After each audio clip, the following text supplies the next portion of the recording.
ओम शांति। ये बाबा की 8 तारीख की साकार मुरली है। सार है मुरली का, मीठे बच्चे यहाँ धारणा कर दूसरों को भी जरूर करानी है।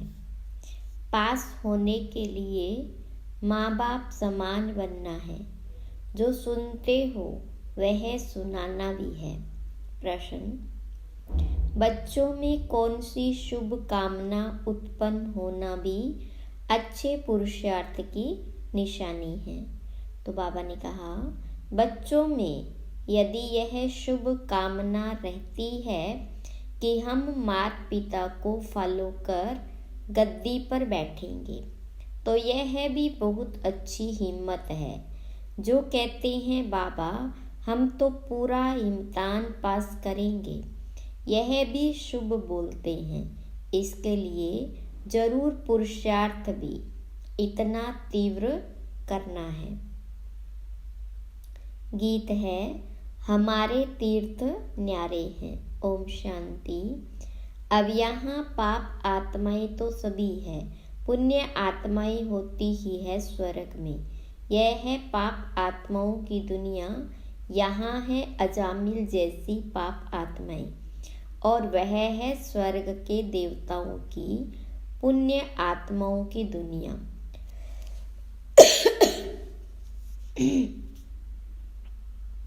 दोनों की महिमा अलग अलग है।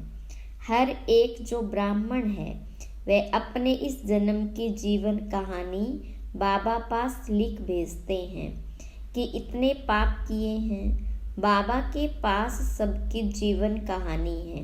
बच्चों को पता है कि यहाँ सुनना और सुनाना है, तो सुनाने वाले कितने ढेर चाहिए। जब तक सुनाने वाले नहीं बने हैं तब तक पास हो न सके। और सत्संगों में ऐसे सुनकर फिर सुनाने के लिए बांधे हुए नहीं हैं। यहाँ धारणा कर फिर करानी है, फॉलोअर्स बनाने हैं। ऐसे नहीं एक ही पंडित कथा सुनाएगा। यहाँ हर एक को माँ बाप समान बनना है। औरों को सुनाए तब पास हो और बाबा की दिल पर चढ़े। नॉलेज पर ही समझाया जाता है। यहाँ तो सब कहेंगे श्री कृष्ण भगवानुवाच। यहाँ कहा जाता है ज्ञान सागर पतित पावन गीता ज्ञानदाता शिव भगवानुवाच। राधे कृष्ण व लक्ष्मी नारायण को भगवान भगवती नहीं कहा जा सकता, ला नहीं, परंतु भगवान ने उन्हों को पद दिया है तो जरूर भगवान भगवती ही बनाएंगे। इसलिए नाम पड़ा है तुम अब विजय माला में पिरोने का पुरुषार्थ कर रहे हो। माला तो बनती है ना, ऊपर में है रुद्र, रुद्राक्ष की माला होती है ना। ईश्वर की माला यहाँ बन रही है। यह कहते हैं हमारे तीर्थ न्यारे हैं। वह तो बहुत धक्के खाते हैं तीर्थों पर। तुम्हारी बात ही न्यारी है। तुम्हारी बुद्धि का योग शिव बाबा के साथ है। रुद्र के गले का हार बनना है। माला के राज को भी जानते नहीं।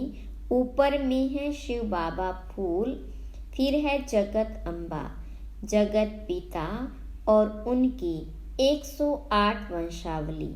बाबा ने देखा है बहुत बड़ी माला होती है, फिर सभी उसको खींचते हैं, राम राम कहते हैं, लक्ष्य कुछ नहीं। रुद्र माला फेरते हैं, राम राम की धुनी लगा देते हैं। यह सब हुआ भक्ति मार्ग। यह फिर भी और बातों से ठीक है। इतना समय कोई पाप नहीं होगा। पापों से बचाने की यह युक्तियां हैं। यहाँ माला फेरने की बात नहीं, स्वयं माला का दाना बनना है। तो हमारे तीर्थ न्यारे हैं। हम अव्यभिचारी राही हैं। अपने शिव बाबा के घर के योग से हमारे जन्म जन्मांतर के विकर्म भस्म होते हैं। श्री कृष्ण को कोई दिन रात याद करे, परंतु विकर्म कदापि विनाश हो न सके। राम राम कहा तो उस समय पाप नहीं होगा, फिर पाप करने लग पड़ेंगे। ऐसे नहीं पाप कटते हैं या आयु बढ़ती है। यहाँ योग बल से तुम बच्चों के पाप भस्म होते हैं और आयु बढ़ती है। जन्म जन्मांतर के लिए आयु अविनाशी हो जाती है। मनुष्य से देवता बनना, इसको ही जीवन बनाना कहा जाता है। देवताओं की कितनी महिमा है। अपने को कहेंगे हम नीच पापी हैं तो जरूर सब ऐसे होंगे। गाते भी हैं, मुझ निर्गुण हारे में कोई गुण नहीं, आपे ही तरस परोई। यह परमात्मा की महिमा करते हैं। वह तुमको सर्वगुण संपन्न श्री कृष्ण समान बना देते हैं। तुम अब बन रहे हो, इसके आगे कोई गुण नहीं है। एक निर्गुण बालक की संस्था भी है। अर्थ नहीं समझते, निर्गुण किसको कहते हैं? तुम बच्चे जानते हो, श्री कृष्ण व लक्ष्मी नारायण के गुणों की ही महिमा गाते हैं। सर्वगुण संपन्न, अब फिर तुम वह बन रहे हो। और कोई सत्संग ऐसा नहीं होगा जहाँ ऐसे कहे। यहाँ बाबा पूछते हैं, तुम लक्ष्मी नारायण को वरेंगे व राम सीता को? बच्चे भी बेसमझ तो नहीं हैं, झट कहते हैं बाबा हम तो पूरा इम्तिहान पास करेंगे। शुभ बोलते हैं, परंतु ऐसे नहीं कि सभी एक समान बन सकेंगे। फिर भी हिम्मत दिखाते हैं।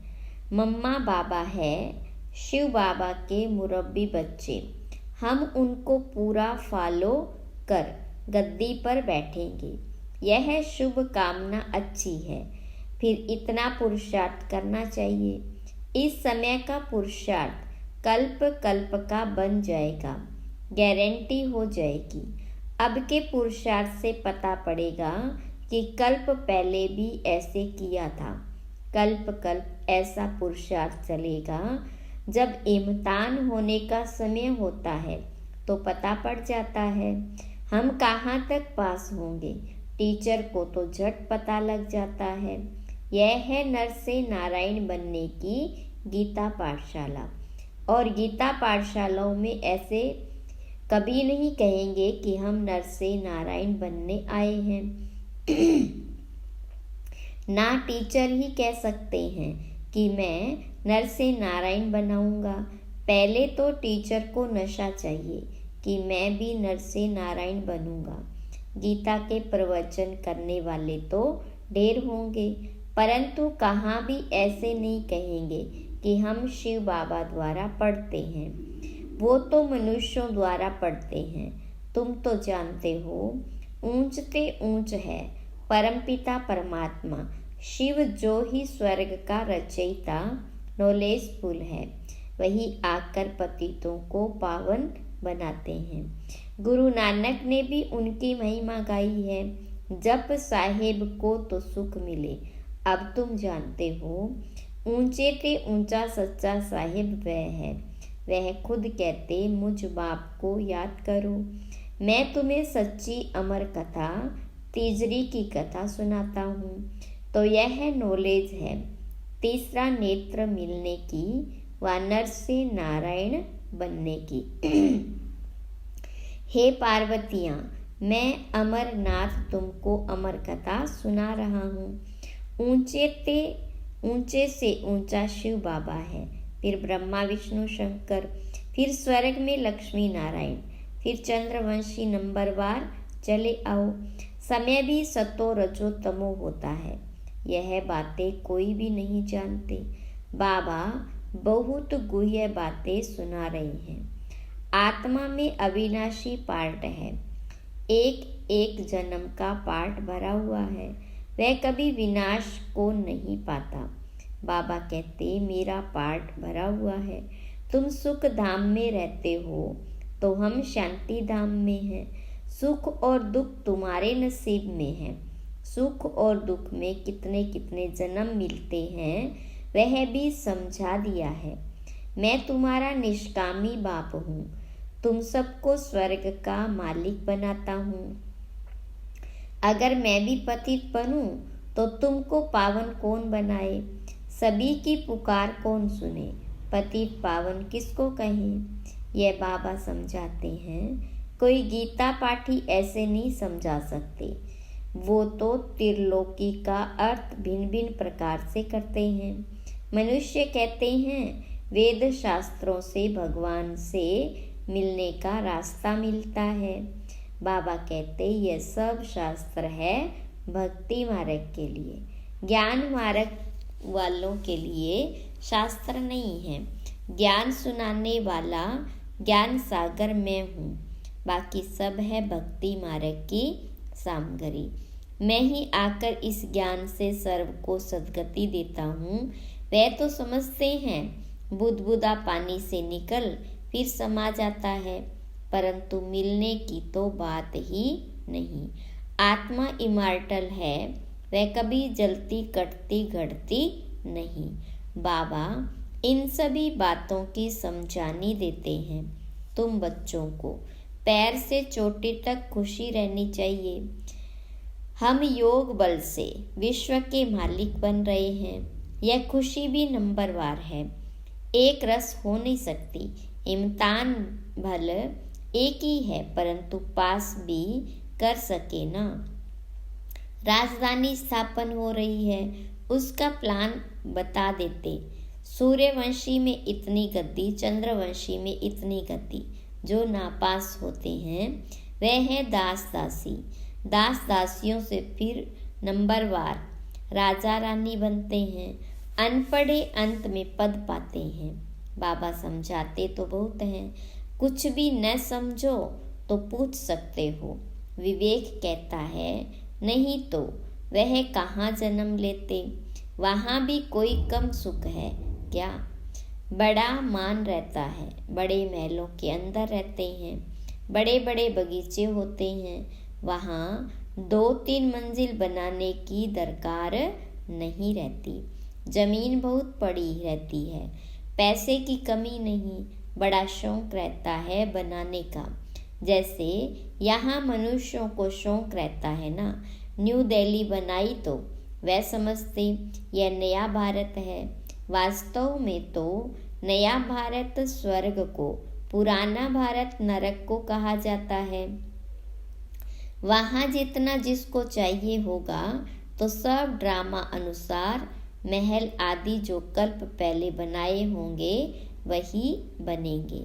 यह ज्ञान दूसरा कोई समझ न सके, परंतु जिसकी तकदीर में है उनकी बुद्धि में ही बैठता है। बच्चों को पुरुषार्थ करना है, पूरा योग में रहना है। भक्ति मार्ग में श्री कृष्ण के योग में ही रहते आए। स्वर्ग के मालिक तो बने नहीं, अब तो स्वर्ग तुम्हारे सामने है। तुम परमपिता परमात्मा की बायोग्राफी, ब्रह्मा विष्णु शंकर की बायोग्राफी भी जानते हो। ब्रह्मा कितने जन्म लेते हैं यह तुमको मालूम है। बाबा कहते यह माताएं स्वर्ग का द्वार खोलने वाली है, बाकी सब नरक में पड़े हुए हैं। माताएं ही सबका उद्धार करेगी। हम परमात्मा की महिमा करते हैं। तुम समझकर कहते हो शिव बाबा आपको नमस्ते। आप आकर हमें बारिश बनाते हैं, स्वर्ग का मालिक बनाते हैं। ऐसे शिव बाबा आपको नमस्ते। बाबा को तो बच्चे नमस्ते करते ही हैं, फिर बाबा भी कहते बच्चे नमस्ते। तुम भी मुझे पाई पैसे का वारिस बनाते हो, कौड़ी का वारिस बनाते हो। हम तुमको हीरे का वारिस बनाते हैं। शिव बालक को वारिस बनाते हो ना। अच्छा, मीठे मीठे सिकिलते बच्चों प्रति माता पिता बाप दादा का याद प्यार और गुड मॉर्निंग। रूहानी बाप की रूहानी बच्चों को नमस्ते। रूहानी बच्चों की रूहानी बाप दादा को याद प्यार, गुड मॉर्निंग और नमस्ते। धारणा के लिए मुख्य सार। पहली पॉइंट, शिव बाबा के घर का अव्यभिचारी राही बन योग बल से विकर्मों को दग्ध करना है। ज्ञान का सिमरण कर अपार खुशी में रहना है। दूसरी पॉइंट, बाप समान गद्दी नशीन बनने की शुभ कामना रखते हुए बाप को पूरा फॉलो करना है। वरदान, शीतला देवी बन सर्व कर्मेंद्रियों को शीतल शांत बनाने वाले स्वराज्य अधिकारी भव। विस्तार है, जो स्वराज्य अधिकारी बच्चे हैं उन्हें कोई भी कर्मेंद्रिय धोखा नहीं दे सकती। जब धोखा देने की चंचलता समाप्त हो जाती है तब स्वयं शीतला देवी बन जाते और सब कर्मेंद्रियां भी शीतल हो जाती। शीतला देवी में कभी क्रोध नहीं आता। कई कहते क्रोध नहीं है, थोड़ा रोब तो रखना पड़ता है, लेकिन रोब भी क्रोध का अंश है। तो जहाँ अंश है वहाँ वंश पैदा हो जाता है। तो शीतला देवी और शीतल देव हो, इसलिए स्वप्न में भी क्रोध व रोब का संस्कार इमर्ज न हो। स्लोगन, आज्ञाकारी बच्चे स्वतः आशीर्वाद के पात्र होते हैं, उन्हें आशीर्वाद मांगने की दरकार नहीं। मातेश्वरी जी के मधुर महावाक्य। नयनहीन अर्थात ज्ञान नेत्रहीन को राह बताने वाला परमात्मा। नयनहीन को राह दिखाओ प्रभु। अब यह जो मनुष्य गीत गाते हैं नयनहीन को राह बताओ, तो गोया राह दिखाने वाला एक ही परमात्मा ठहरा। तभी तो परमात्मा को बुलाते हैं और जिस समय कहते हैं प्रभु राह बताओ, तो जरूर मनुष्यों को राह दिखाने के लिए खुद परमात्मा को निराकार रूप से साकार रूप में अवश्य आना पड़ेगा। तभी तो स्थूल में राह बताएगा। आने बिगर राह तो बता नहीं सकेंगे। अब मनुष्य तो मूंझे हुए हैं, उन मूंझे हुओं को राह चाहिए, इसलिए परमात्मा को कहते हैं नयनहीन को राह बताओ प्रभु। इसको ही फिर खेवैया भी कहा जाता है, जो उस पार अथवा इन 5 तत्वों की जो बनी हुई सृष्टि है, इससे पार कर उस पार अर्थात 5 तत्वों से पार जो छठा तत्व अखंड ज्योति महतत्व है उसमें ले चलेगा। तो परमात्मा भी जब उस पार से इस पार आवे तभी तो ले चलेगा। तो परमात्मा को भी अपने धाम से आना पड़ता है, तभी तो परमात्मा को खेवैया कहते हैं। वही हम बोट को यानी आत्मा रूपी नाव को पार ले चलता है। अब जो परमात्मा के साथ योग रखता है उनको साथ ले जाएगा। बाकी जो बच जाएंगे वे धर्मराज की सजाएं खाकर बाद में मुक्त होते हैं। अच्छा, ओम शांति।